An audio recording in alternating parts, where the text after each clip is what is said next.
trop bien. Merci Céline, merci Julien, Étienne. Avant juste de laisser la parole à tout le monde, peut-être juste un mini tour de parole rapide. Est-ce que vous auriez un petit message individuel à faire passer ou plutôt à un agriculteur, une agricultrice qui pourrait nous écouter et peut-être un message un peu plus collectif, peut-être à destination de la communauté, par exemple l'Agri 2050, quelque chose de plus, on va dire une action concrète ou un message pour une personne et un message pour une communauté, un collectif. Est-ce qu'on peut vous demander ça rapidement et puis après on laissera les gens réagir qui nous écoutent. Je continue. D'un point de vue personnel, moi, je pense que un agriculteur, c'est un entrepreneur et il y a pas quelqu'un qui connaît mieux son écosystème, son environnement, ses potentialités que lui. Donc, et on le voit, c'est-à-dire qu'on a chacun, on se retrouve sur certaines thématiques, mais en fait, chacun mène sa transition, puisque c'est le mot, à sa guise. Et il faut oser. Alors, c'est vrai que c'est pas facile. Les conditions économiques le permettent pas toujours. Moi, typiquement, j'essaye de faire un peu de vente directe, mais ici, c'est pas la Haute-Savoie du tout. Et même des prix pas chers, les gens n'ont pas forcément la culture de ça. C'est surtout très désert, en fait. Le coin où je suis, ça manque vraiment de clients. Donc, il faut que j'imagine les expédier. Et tout de suite, on rentre dans des considérations de logistique qui sont pas forcément pertinentes d'un point de vue environnemental. Mais en tout cas, je vends un peu de lentillons de Champagne, des lentillons champenois et de farine de Pentépôtre. Donc, voilà, je pense que chacun doit essayer, mais je vois bien tout ce qui est fait, tout ce qui est fait, mais j'aime pas quand on critique le monde agricole, parce que je vois bien tout ce qui a changé depuis 20 ans. Et d'un point de vue collectif, c'était une de mes craintes d'ailleurs, avec le réseau, et j'espère que ça va rester quelque chose de calme et mesuré, consensuel. On voit que parfois les conversations ont tendance à un petit peu voilà, et on sait bien, moi je fais les deux, le bio, je rêve que tout soit bio, que tout le monde gagne sa vie, que tout le monde mange à sa faim. C'est pas si facile de tout switcher d'un seul coup en fonction des systèmes et des contextes. Donc restons calmes. Merci Céline. Étienne, Julien, un petit mot pareil. Message individuel et collectif. Alors moi, si vous voulez, j'ai pas eu le temps de réfléchir vraiment à ce que j'allais dire, mais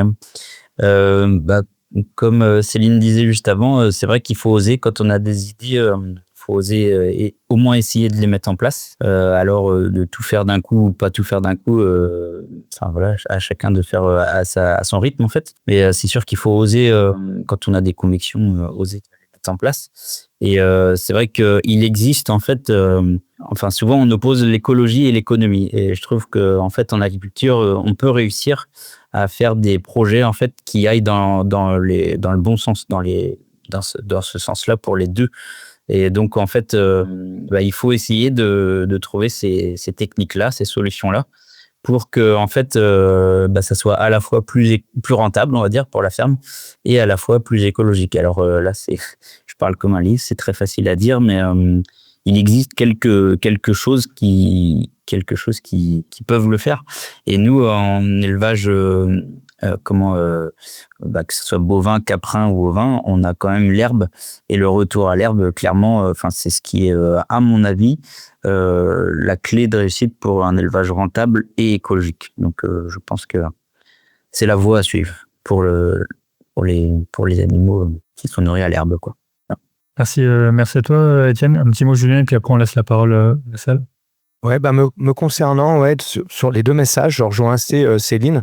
Donc, la particularité, il me semble, de l'agriculture, de notre secteur d'activité, peut-être par rapport à d'autres, c'est que il est tellement spécifique, tellement diversifié, tellement avec des conditions particulières que ça fait que finalement, chaque ferme est un écosystème.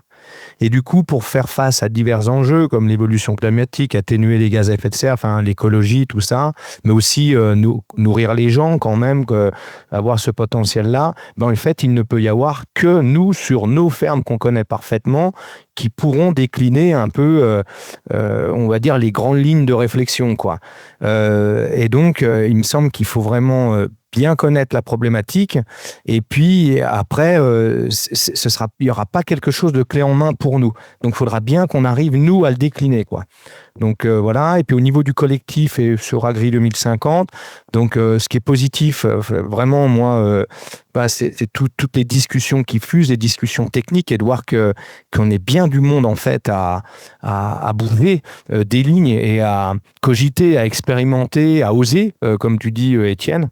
Et ça, c'est très positif. Néanmoins, effectivement, le monde agricole, il est, pour reprendre les mots de Bertrand Hervieux, il est profondément fragmenté, et en plus l'actualité est brûlante, et du coup le moindre truc peut faire déraper avec ce problème qu'on n'arrive plus à s'écouter. Et voilà, voilà, c'est sûr que bravo aux modérateurs, c'est très dur cet exercice de modération, et que nous, on arrive à même si des fois il y a des trucs qui nous peineraient, qui seraient pénibles, d'arriver à passer au-delà, parce que je pense quand même que les enjeux sur notre profession en particulier, ils sont quand même assez vertigineux, quoi. Donc faut qu'on arrive à passer ce truc-là et d'aller vers de l'unité, quoi. Merci à tous les trois. Je vous invite du coup à ouvrir votre micro, à lever la main si vous voulez poser une question, l'écrire dans le chat si vous êtes plus à l'aise avec ça. Sentez-vous libre, on est une vingtaine, donc je pense que s'il y a même quelqu'un qui veut lancer la première balle, c'est ouvert. Merci François, je t'en prie. Oui, bonjour. Oui, je suis agriculteur en Normandie, dans l'Eure. La première marche intéressante que nous avons effectuée sur la ferme, c'est un bilan énergétique. On a fait ça en 2008 avec une école d'ingénieurs. Et en fait, c'était beaucoup plus simple qu'un bilan carbone, c'est ultra léger. Et c'est là que nous avons découvert qu'il y avait 2/3 des énergies fossiles qui étaient nécessaires pour la fabrication des engrais, et seulement 1/3 pour les tracteurs, la moissonneuse-batteuse. Donc je pense que ça, c'est un truc qui pourrait être fait dans plein de fermes, juste pour que les agriculteurs prennent conscience de ce que représentent les engrais au niveau énergétique. Parce que là, on en parle régulièrement, Céline en a parlé tout à l'heure, de l'impact des engrais, mais la plupart des agriculteurs n'ont pas encore pris la mesure de ce que ça représentait, sans parler, bien sûr, de souveraineté alimentaire, puisqu'on dépend du gaz qui vient des pays de l'Est. Donc, la souveraineté alimentaire en conventionnel, elle est directement mise en danger par cette éventuelle rupture d'alimentation qui peut arriver un jour plus ou moins rapidement. Tu penses que le déclic du coup de ce bilan énergétique, il est plus fort que le déclic d'un bilan en carbone plus large? Je pense qu'il est plus facile à mettre en œuvre, donc il peut être beaucoup plus rapide pour faire vraiment un diagnostic vraiment très simple de la plupart des exploitations. En quelques minutes, quand on regarde la compta, on voit tout de suite combien il y a eu de dépenses d'engrais et combien de gasoil, et on voit tout de suite quelle proportion ça peut représenter. Et donc, les agriculteurs en conventionnel avec un système, moi, dans mon secteur, il y a des betteraves sucrières, il y a beaucoup de cultures industrielles en plus des céréales, et il y a très peu de protéagineux, donc ils sont vraiment dépendants de ces engrais azotés fabriqués avec du gaz, avec beaucoup de gaz. Un petit conseil de lecture, le bouquin de Claude Aubert, c'est sur les engrais chimiques. Le titre, je vais vous le redonner dans le message. Donc c'est Les apprentis sorciers de l'azote, voilà, aux éditions Terre Vivante. C'est le seul bouquin que je connaisse sur les engrais, accessible à tous, et qui permet de bien prendre conscience du problème. Merci à toi François. Est-ce qu'on a un autre témoignage, question, remarque? Merci. Julien, tu voulais réagir? Oui, en fait, je vais poser une question à Étienne, du coup. Donc, moi, je vous disais que j'avais eu besoin d'une espèce de boussole pour m'emmener à bouger mes lignes et y voir un peu clair. Donc, si je comprends bien, de ton côté, la boussole, c'est d'essayer de toujours conserver un potentiel nourricier, voire l'augmenter, mais avec une agriculture qui est durable. C'est un peu ça, ta boussole. Elle me fait penser, parce que quand tu parles des bilans carbone, quand on parle des bilans carbone, on peut finalement, nous on est en montagne, donc il y en a beaucoup qui ont des alpages, qui font des surfaces conséquentes avec par défaut une séquestration carbone conséquente, et du coup, ça peut pousser un peu à faire du zèle. Seulement, le potentiel nourricier, il diminue. On peut dire, je diminue les animaux, économiquement ça fait, si on a payé tous les bâtiments. on a un bon bilan carbone, néanmoins, en fait, le potentiel nourricier, il diminue aussi, quoi. Ce qui est, à mon avis, un problème. Et du coup, j'ai l'impression que toi, tu t'es cadré ça en disant, voilà, on va travailler sur les évolutions de pratiques vers une agriculture plus durable, sens large, mais avec un potentiel nourricier qui doit toujours être optimisé. Est-ce que c'est un peu ça? Bah oui, exactement. En fait, je pense que j'ai lu ça depuis très longtemps, qu'en 2050, on se fait 10 milliards. Je pense que tout le monde l'a intégré. Puis de toute façon, on voit qu'on est déjà à plus de 8 milliards, donc on y va. Donc, quand on voit les rapports du GIEC, on comprend qu'il va y avoir moins de terres cultivables sur Terre à cause des endroits qui vont être trop secs et aussi à cause des endroits qui vont être submergés par l'eau et où il y aura de la salinisation. Donc, moins de surface, plus d'habitants. Donc, il faut pas en fait qu'on relâche la production agricole, je pense. Et faut pas penser non plus qu'à la France. Enfin voilà, les 10 milliards sont sur toute la Terre. Alors, je pense qu'il vaut mieux produire localement pour nourrir localement, mais faut quand même penser qu'on sera 10 milliards dans peu de temps. C'est que dans 25 ans en fait. Et mais tout en consommant moins d'énergie fossile et surtout presque pas de produits chimiques si c'est possible, parce que voilà, on voit que la qualité de l'eau elle est en train de complètement déraper. Donc il faut regarder ça attentivement. Et donc ouais, c'est un peu ça la boussole, quoi, c'est d'essayer de nourrir autant de monde, avec des techniques écologiques, quoi. Donc j'ai pas parlé de ça tout à l'heure, mais voilà, replanter des haies et puis faire de l'agroforesterie, on est en train de réfléchir à ça aussi. Potentiellement en fait mettre des arbres fruitiers dans les prairies où on a des animaux en fait, parce que je pense que ça peut très bien aller ensemble. Et comme on a l'irrigation, les arbres fruitiers pourraient bénéficier de l'irrigation en même temps que l'herbe, quoi.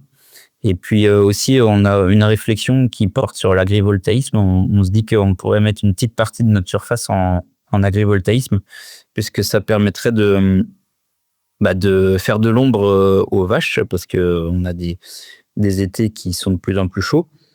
Et donc, voilà, si on mise sur l'herbe pâturée pour nourrir les vaches, quand il fait très chaud, il faut quand même qu'elles puissent aller dehors. Donc, on réfléchit à peut-être faire une partie de notre surface en agrivoltaïsme, et du coup, ce qui nous permettrait de quand même pouvoir les sortir à l'extérieur en plein été et qu'elles puissent quand même manger de l'herbe. Donc, ça permettrait en même temps de faire de l'électricité, beaucoup d'électricité, tout en préservant quand même la première vocation de la Terre, qui est de nourrir les personnes. Donc, de faire une double production. C'est vraiment dans cette optique-là, c'est pas de faire une centrale solaire, tout simplement, quoi. Donc voilà, faire de l'énergie, de l'alimentation sans polluer. Merci Étienne. Autre question, remarque? Moi, je repars. Alors, je pose un peu la même question sur cette histoire de Bossol. Céline, toi, j'ai l'impression que tu as une grande sensibilité plus biodive, écologie, pragmatique, comme tu te définis. Moi, je voulais te poser la question sur... Donc, il y a 15 ans que tu as planté des arbres donc en intraparcellaire. Aujourd'hui, ça fait que tu as un peu de recul quand même. Est-ce que tu avais planté une grande diversité d'arbres, ou est-ce que tu étais resté sur un même type d'arbre avec en vue, par exemple, que ce soit du bois qui a une valeur à mettre en valeur pour la menuiserie ou charpente ou quelque chose comme ça, en bois d'œuvre, voilà, je cherchais le mot. Et avec le recul que tu as dans les années de contraintes qu'il y a pu avoir, notamment en sécheresse, est-ce que l'arbre, du coup, aide bien? Est-ce qu'il est trop en concurrence avec la céréale? Est-ce que ça fonctionne bien? Quel recul tu as par rapport à ça? Alors, ça fait 10 ans que c'est planté. Ça a été 10 ans, décembre 2016. 10 ans avec effectivement des climats bien variés depuis 10 ans et notamment des à-coups de croissance quand les années sont pluvieuses. C'est assez impressionnant. C'est-à-dire que les premières années, voilà, moi, en fait, j'ai planté sans être trop. Il y a quelques petits bosquets, j'ai des arbres là dans le corps de ferme, donc je sais qu'un arbre peut pousser, mais je savais pas trop ce que ça pouvait donner un peu en plein vent comme ça, en parcelle, avec des sols peu profonds. Et là où l'arbre est bien et pas embêté par du gibier, il pousse bien. Donc aujourd'hui, je vois pas encore d'effet j'ai envie de dire ni dans un sens ni dans l'autre. C'est-à-dire que quand il fait très sec, je peux pas dire que ça tempère vraiment la parcelle. Moi, les bandes, elles sont espacées de 30 mètres. Les arbres les plus hauts, ils font peut-être quand même 5-6 mètres, mais ça reste une ombre qui est pas totale. Enfin, on voit souvent cette expérience en Charente où il y a des arbres de 30-40 ans avec la moissonneuse qui passe en dessous. Je suis vraiment loin de ça. Donc, pour l'instant, je peux pas dire qu'il y a un effet climatique. Et pour la question sur les essences, ça c'est une vraie grande question quand on commence à planter des arbres. C'est est-ce que je plante des arbres adaptés au climat que je connais à peu près, ou qui sont susceptibles de s'adapter, ou est-ce que je franchis des pas? Et donc on a on a quand même globalement des essences traditionnelles d'ici que sont le merisier, l'érable, le noyer, un peu de pommier sauvage, un peu de poirier sauvage, des choses comme ça. Et puis quelques alisiers, cormiers, voilà, un peu pour tester en fait. Mais j'ai pas planté en me disant ça fera du bois d'œuvre. D'ailleurs, ce sera pas pour moi, ça serait pour mes enfants. Mais en fait, on voit que pourquoi pas, ça pourrait donner des graines comme ça. Après, les forestiers sont un peu ils sont pas forcément. Enfin, le monde du bois est un peu perplexe avec l'agroforesterie parce que ça donne des arbres qui sont qui croissent plus en épaisseur par rapport à des arbres plantés à des densités plus importantes comme ils ont l'habitude de faire en foresterie. Et donc c'est aussi des regards différents sur l'arbre. Et après, de toute façon, et pour vivre déjà, il y a déjà aujourd'hui un peu de taille à faire et donc des déchets de taille. Et ça, c'est aussi des choses à organiser dans nos régions d'open field parce que s'occuper des haies, on l'a jamais fait. Donc après, moi j'ai la tirage qui est pas loin avec un secteur qui est très bocagé, donc c'est pas si loin. Mais tout de suite, ça fait entrer aussi dans d'autres réflexions sur qu'est-ce que je fais de ce carbone que je stocke. Je veux stocker un peu, mais pas trop. Faut quand même utiliser tout ça. Donc je sais pas si j'ai répondu à toutes tes questions. Essences variées. En fait, moi, j'aurais eu tendance, ayant bossé pour le shift, voilà, on voit bien l'évolution des aires des aires climatiques préférentielles des cultures à venir, enfin tous les travaux de Serge Jacquat et tout ça, on voit bien. Moi, j'aurais été assez tentée de planter, d'essayer de voir ce que ça donnait, quelques amandiers, pourquoi pas quelques oliviers, juste pour voir un petit peu. Et maintenant, je ne sais plus quoi penser depuis que j'ai lu cet article qui parle de la circulation atlantique, qui nous dit que si elle est en train de ralentir plus vite que prévu et que si un jour elle s'arrête, en fait ici on va pas avoir plus chaud, on va avoir plutôt plus froid. Toujours autant d'eau. Là, je pense que nous on manquera. Enfin, voilà, il pleut. Voilà, on sait pas trop, mais en tout cas au niveau température, c'est pas si certain que globalement ça va monter. Alors peut-être on aura plus d'hiver et du coup des essences comme ça plus méridionales passeraient ici. Mais c'est vraiment des questionnements, personne n'a la réponse, tout ça. On a la réponse. En tout cas, je trouve que ça vaut le coup et c'est vrai quand je vois les parcelles, moi, ici, alors je l'ai pas dit, je m'occupe d'un peu plus de 200 hectares. Je deviens petite dans la région, en fait, en surface. En céréales, 200 hectares, ça devient petit, autour de moi. Et c'est vrai que parfois, je vois des parcelles qui font 50, 60, 80 hectares, voire 100 hectares. Et je me dis, quelques rangées d'arbres, mais tout ça, ça gênerait pas beaucoup le machinisme, ça changerait pas grand-chose au travail et ça serait déjà des premières étapes dans une complexification de l'écosystème, voilà, pour peut-être anticiper des ruptures à venir. Je pense aux ravageurs quand je dis ça, je pense aux ravageurs et aux aléas climatiques. Ouais. Merci Céline, je vois l'heure qui tourne aussi, des quelques premières personnes qui partent. Peut-être une question sur si vous deviez refaire un petit peu ce parcours de transition-là, avec un peu les succès, les échecs que vous avez connus là, sur les dernières années. Pour certains, il y a eu un déclic qui a fait que vous avez transformé. Est-ce que vous referiez pareil ou s'il y avait vraiment un échec que vous auriez aimé pas reproduire ou que vous traiteriez différemment, ce serait quoi? Qui c'est qui attaque? J'attaque. Moi, le cheminement, il s'est fait comme il s'est fait, donc j'ai pas de regrets. Ce que j'essaye de faire, c'est que s'il y a quelqu'un, c'est de partager mes échecs et mes réussites pour que s'il y en a un qui veut prendre le relais ou si d'autres agris décide de bouger quelques lignes. Nous, moi ici, c'est en fait en Haute-Savoie, l'évolution climatique, elle se voit. Oui, elle se voit. Moi, en moyenne montagne, il y a moins de neige, c'est parfaitement clair. Il y a plus de douceur. Néanmoins, la contrainte, elle n'est pas forte comme d'autres secteurs. Et du coup, je pense même qu'il faut qu'on prenne conscience, nous, des agriculteurs de notre secteur, qu'on a de la chance d'avoir du temps pour s'adapter. Je me le dis souvent. Et du coup, vu que ça se passe très bien, finalement, encore, voilà, un peu de sécheresse, etc. Mais néanmoins, ça va pas trop mal. Et du coup, il y en a peu qui bougent. Donc, moi, je suis un peu seul. Je suscite la curiosité de mes collègues. Mais l'idée, c'est que s'il y en a qui veulent bouger des lignes, j'alerterai sur peut-être dans mon cheminement où je me suis planté, quoi. Voilà. Puis après, il y a quelque chose qui reste inconfortable, c'est quand on expérimente, quand on ose, comme disait Étienne, en fait, on y prend sur notre temps, pour notre montée de compétences, pour se documenter. On y prend sur nos trésoreries, qui sont qui sont selon les fermes tendues. Il y en a qui peuvent pas. Et du coup, c'est inconfortable dans le temps où il n'y a pas la rémunération, en tout cas sur le volet économique, qui est en face de ces travaux-là, un peu de pionnier, on va dire. Voilà. Donc ça, c'est inconfortable. Donc voilà, s'il y avait un cadre plus favorable, c'est sûr que ce serait confortable. Mais je regrette pas le cheminement. Hein. Je continue, moi je continue en essayant de ne pas essuyer trop d'échecs, on va dire, dans où je me plante, quoi.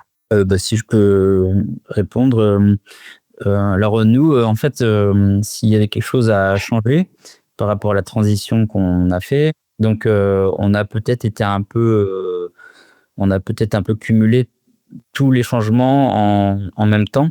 Donc, on est passé à un système toute herbe en très peu de temps. En une année, en fait, on était dans une ferme où on faisait à peu près 100 hectares de culture, donc blé, maïs, on faisait du soja, du quinoa, du tournesol. En une année, on est passé en système toute herbe, donc on a dû monter énormément de clôtures, alors des clôtures électriques. Mais en même temps, on a fait aussi notre transition vers le foin séché en grange. Donc, on a auto-construit un séchoir, donc qui nous a pris une année de travail, mais énorme. Et en même temps, on a fait notre conversion bio, donc avec l'apprentissage de toutes les techniques, les formations pour ce qu'on appelle les passes bio, enfin tout pour avoir des aides à droite à gauche. Donc, on a cumulé énormément de choses en même temps, et je pense que si c'était peut-être étalé un peu plus. Et donc, par contre, c'est quand même une bonne chose. Enfin, le résultat au final est très bien parce que ça a été très vite, mais au niveau de temps de travail, ça a été énorme pendant, on va dire, 2 années où ça a été beaucoup trop, quoi. Donc, c'était une période de ma vie où j'étais célibataire, donc ça tombait plutôt bien. Ok. Merci Étienne. Céline, oui, des échecs, on en a tous. Après, j'en vois pas un de suffisamment marquant pour me dire je l'aurais pas fait. C'est vrai que moi, je suis comme Julien, je regrette pas. C'est un chemin c'est assez. Je dis toujours, c'est un gros paquebot à déplacer en fait, une ferme comme ici. Peut-être j'aurais dû planter des arbres plus tôt parce que finalement, les arbres ça prend du temps. En fait, moi, quand j'ai repris la ferme, j'avais déjà 35 ans, donc j'ai l'impression que c'était hier, mais je vois aussi déjà arriver à la fin. Et donc peut-être essayer d'aller plus vite sur ça. Après, c'est des projets, on n'ose pas à cause aussi de Télépac, parce qu'on se dit un jour, j'attends l'année où Télépac me fera des anomalies graphiques dans la parcelle, mais il y a tous les arbres, parce que pour eux, un jour, ça va être plus de la zone agricole. Donc voilà, peut-être aller plus vite sur le bio, sachant que, je sais, non, pour l'instant, je ne regrette pas. Et il y a quand même des moyens de s'entourer, d'aller rencontrer des gens qui pensent un petit peu comme ça aussi, les sujets un peu comme on le fait nous. Il y a différents cercles. Après, c'est vrai que on vit quand même la solitude du patron et qu'on est seul décisionnaire et qu'il faut assumer, on assume financièrement effectivement de dépenser de l'argent pour ça éventuellement, que ça soit pas forcément toujours hyper rémunérateur, etc. Ça, c'est vrai que c'est des choix vraiment personnels qu'il faut assumer, voilà, mais sans regret. Il y a une question intéressante d'Emmanuel dans le chat qui parle d'expérimentation dans les fermes et notamment la capacité d'expérimentation pour les futurs installés agricoles et qui se demande quel est le poids de l'aisance financière ou capitalistique sur ces capacités d'expérimentation. En gros, est-ce qu'on peut expérimenter quand on démarre et qu'on n'a pas beaucoup d'assises financières, donc notamment pour les jeunes, pour ceux qui reprennent des fermes? Je me lance. Ouais, c'est clair que pour un jeune, voilà, bon, ça dépend de ce qu'il reprend comme ferme, on va dire. S'il y a énormément d'investissements, avec peut-être des problèmes de lisibilité sur la vente des produits, et que le business plan est déjà tendu, c'est sûr que faire de l'expérimentation, c'est de l'équilibrisme qui peut faire très mal, quoi. Voilà. Donc après, on reboucle toujours. Si les nouveaux installés, dans le contexte de l'exemple que je viens de dire, c'est sûr qu'il faudrait que ces expérimentations soient accompagnées financièrement, voilà, ces fameux services environnementaux, enfin quand c'est de l'expérimentation pure, peut-être sur un autre moyen. Mais c'est sûr qu'il faut rester... quelqu'un qui reprend une ferme, il investit déjà beaucoup. Et donc ça peut vite le mettre en danger, quoi. Après, bonjour Emmanuel, on a échangé il y a quelques temps par mail. En même temps, après moi je connais plutôt l'écosystème, les fermes d'ici. En même temps, il y a quand même des leviers d'évolution qui sont connus en grande culture. Par exemple, moi je me souviens très bien les couverts végétaux il y a 15 ans, dont mon père en faisait un petit peu. Après, c'est devenu obligatoire parce qu'on est en zone vulnérable directive nitrate. Donc, évidemment, il y a des tas de fermes où ça a ronchonné, que ça coûtait de l'argent, que ceci, que cela. Aujourd'hui, on voit plein de beaux couverts, en disant le sujet, il est passé. Donc ça, sur les grandes parcelles, c'est pas compliqué, c'est pas tellement une prise de risque. Et après, moi, je me dis toujours, si les grosses fermes mettaient vraiment en œuvre des avancées environnementales, ça serait bénéfique pour tout le monde, pour la qualité de l'eau, le stockage de carbone, la biodive, les paysages, voilà. Donc, j'aime pas forcément opposer les grands et les petits, mais c'est vrai que les incertitudes économiques et la volatilité des prix rend un peu incertaines les stratégies d'entreprise. Comment se projeter quand on n'a pas de visibilité sur le prix de nos marchandises, ne serait-ce que dans 6 mois. C'est vrai que c'est compliqué. Merci. Dernière, si tu veux réagir, Étienne, et puis après on s'arrête là. Ou pas forcément. Voilà. Je sais pas si on a répondu, Emmanuel. Ouais. Non, je sais pas, j'ai pas d'autres choses à rajouter pour l'instant. Trop bien.